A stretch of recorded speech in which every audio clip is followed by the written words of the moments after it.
you, Mr. Chairman. Dr. Rice, first, thank you for your service to this nation and this president. I think it can fairly be described by all, whether they agree with you or not, on various issues as devoted to the interests of the president and the country, and all Americans, I believe, appreciate that.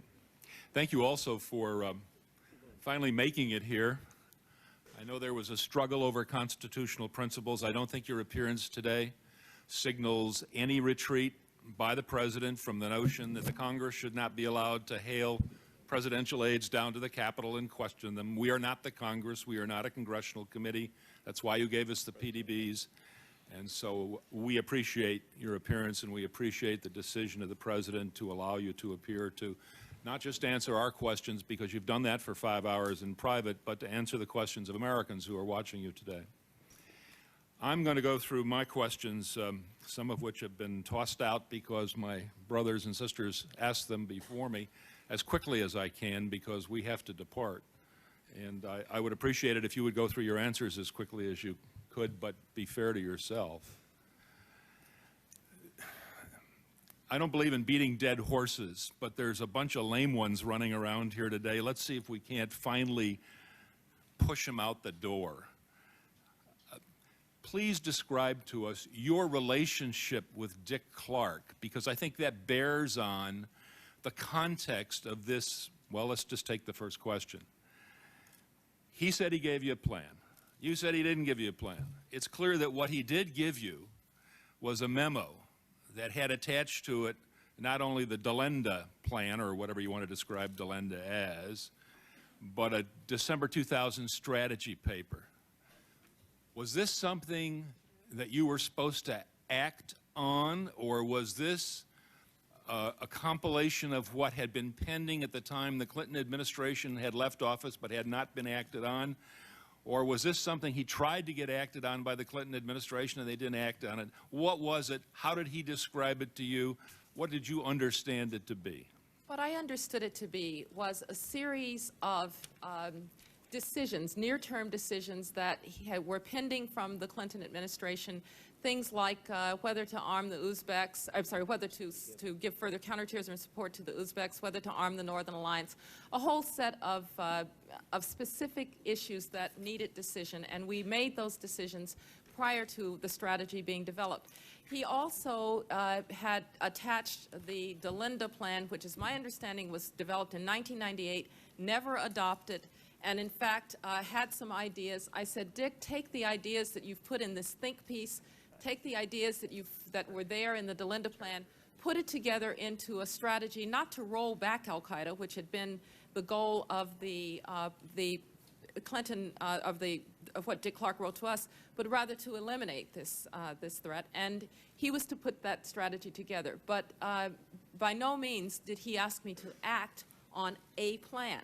He gave us a series of ideas. We acted on those, and then he gave me some papers that had a number of ideas, more questions than answers, about how we might get better cooperation, for instance, from Pakistan. We took those ideas, we gave him the opportunity to write a comprehensive strategy. I'd like to follow up on one of Commissioner Romer's questions. The principals meetings. With all due respect to the principals, cabinet officers of the President of the United States, Senate confirmed. The notion that when principals gather, the heavens open and the truth pours forth is, to borrow the phrase of one of my fellow commissioners, a little bit of hooey, I think. Isn't it a fact that when principals gather in principals meeting, they bring their staffs with them? Don't they line the walls? Don't they talk to each other? Doesn't the staff speak up? Absolutely. Well, actually, when you have principals meetings, they really sometimes are to tell, for the principals to say what their staffs have said. Right. Have told them to say. I just have to say, we may simply disagree on this. With some of the commissioners, I do not believe that there was a lack of high-level attention. The President was paying attention to this. How much higher level can you get? The Secretary of State and the Secretary of Defense and the Attorney General and the line officers are responsible for responding to the information that they were given, and they were responding. The problem is that the United States was effectively blind to what was about to happen into it, and you cannot depend on the chance that some principal might find out something in order to prevent an attack. That's why the structural changes that are being talked about here are so important. What you say in your statement before us today on page 2 reminds me that terrorism had a different face in the 20th century than it does today. And I just want to be sure I understand the attitude of the Bush administration, because you reference the Lusitania and the Nazis and all these state-sponsored terrorist activities, when we know today that the real threat is from either rogue states, Iran, North Korea, or from stateless terrorist organizations, Al-Qaeda, Hezbollah, Hamas. Does the Bush administration get this difference? We certainly understand fully that there are groups, networks that are operating out there. The only thing I would say is that they are much more effective when they can count on a state either to sponsor them or to protect them or to acquiesce in their activities. That's why the policy that we developed was so insistent on sanctuaries being taken away from them. You do have to take away their territory. When they can get states to cooperate with them, or when they can get states to acquiesce in their being on their territory, they're much more effective. The coal. Why didn't the Bush administration respond to the coal? I think Secretary Rumsfeld has perhaps said it best.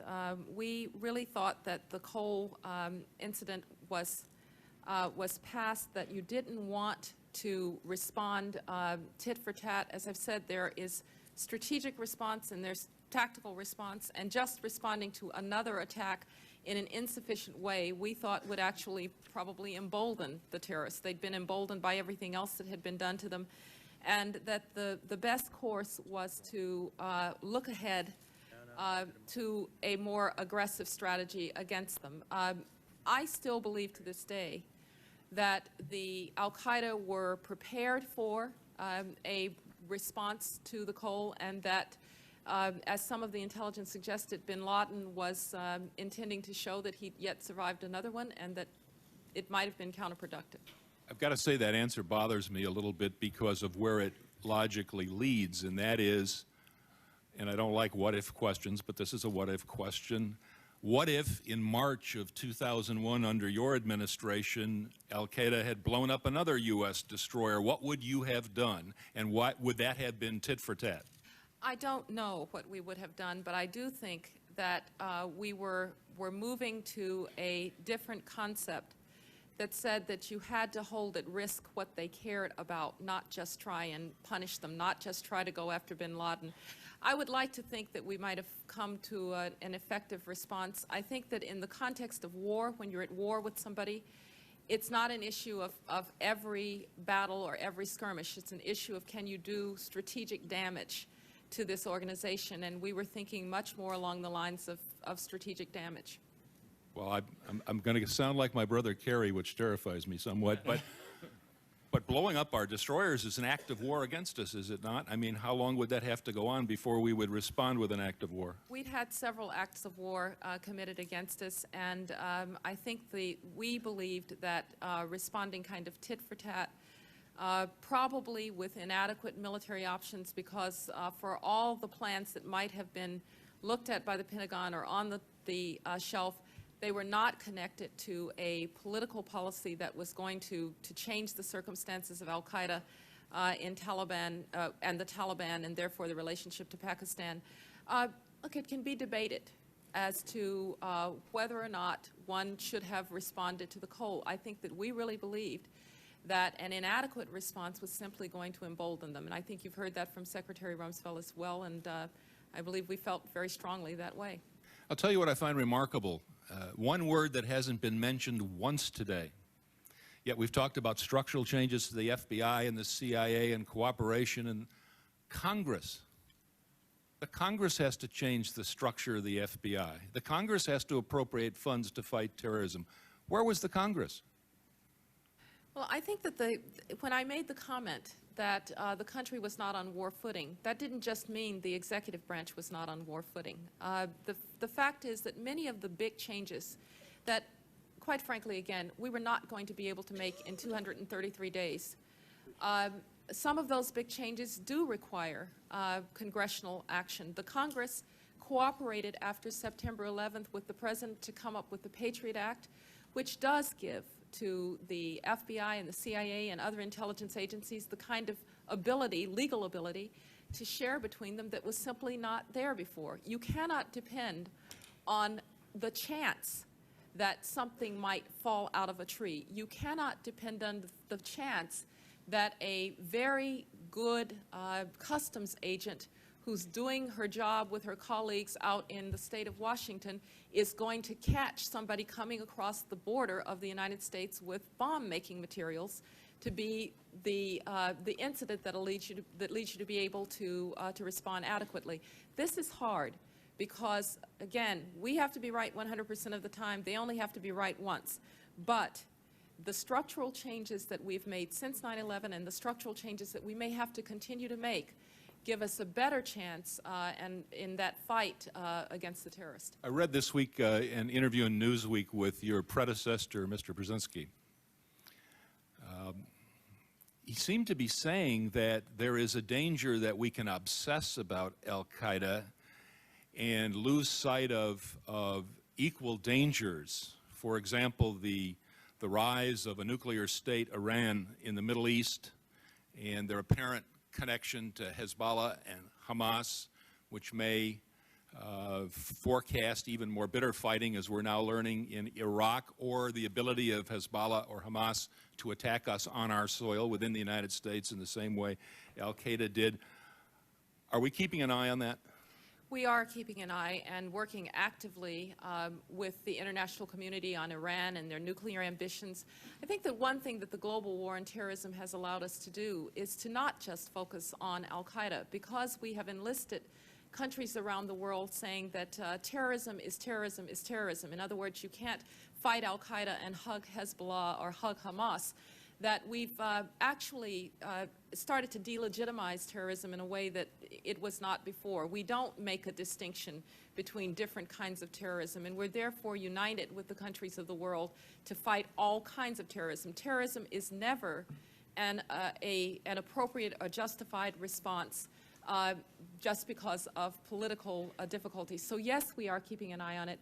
But it speaks to the point that an administration, the United States administration, cannot focus just on one thing. What the war on terrorism has done is it's given us an organizing principle that allows us to think about terrorism, to think about weapons of mass destruction, to think about the links between them, and to form a united front across the world to try and win this war. Last simple question. If we come forward with sweeping recommendations for change in how our law enforcement and intelligence agencies operate to meet the new challenges of our time, not the 20th century or the 19th century challenges we've faced in the past, and if the President of the United States agrees with them, can you assure us that he will fight with all the vigor he has to get them enacted? I can assure you that if the President agrees with the recommendations, and I think we'll want to take a hard look at the recommendations, we're going to fight. Because the real lesson of September 11th is that the country was not properly structured to deal with the threat that had been gathering for a long period of time. I think we're better structured today than we ever have been. We've made a lot of progress. But we want to hear what further progress we can make. And because this President considers his highest calling to protect and defend the people of the United States of America, he'll fight for any changes that he feels necessary. Thank you, Dr. Rice. Thank you.